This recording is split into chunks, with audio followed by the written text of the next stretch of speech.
how to use たことがある to have the experience doing something.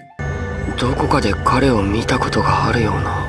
ことがある is a super useful piece of grammar here to express having the experience doing a certain action. And to use this piece of grammar, all you need to do is just get the past tense form of a verb like 見た, saw, 食べた, ate, 飲んだ, drank, and then just simply follow it with ことがある to express you have the experience of doing that action. So, 見たことがある I have seen.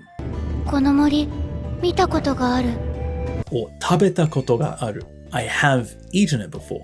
それ萌えやの実私食べたことがある Or 来たことがある I have come here before. ここには来たことがあるんだ。俺と空で。そうなの？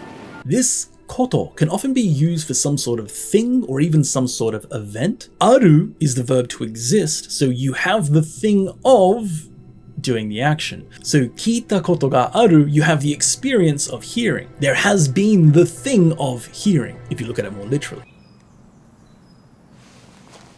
私はフラジャイル。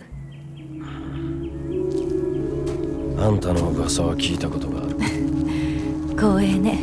And of course, you can use this in polite speech as well. So rather than ことがある, you could have ことがあります. So 見たことがある is the casual way of saying it.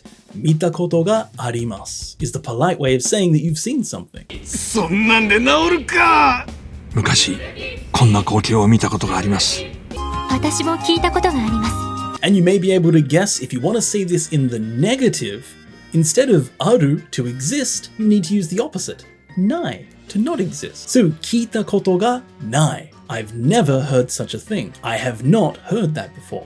そんな魔物の話は聞いたことがないな。And if you want to now use that in the polite form as well, just turn ない into ありません, the polite negative. So in polite speech, you have not seen something would be 見たことがありません。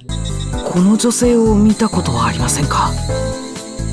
いえ、知りませんね。あんな建物は見たことがありませんもん。So there we have a super important fundamental piece of language here to express having the experience or not having the experience of doing a certain action. This is pretty straightforward, just make sure that you use it with the past tense form of a verb. You can make the phrase polite by changing aru into arimasu or nai into arimasen. So hopefully that video was helpful in you learning how to use koto ga aru to express having the experience of doing a certain action. Hope you guys are enjoying learning Japanese, and if you like this video, make sure to like and leave a comment. And if you really love this video, then consider joining us on the Game Genko Discord community, either directly through the website or through Patreon. Thanks so much guys for watching, and as always, I will see you again in the next video. See you guys.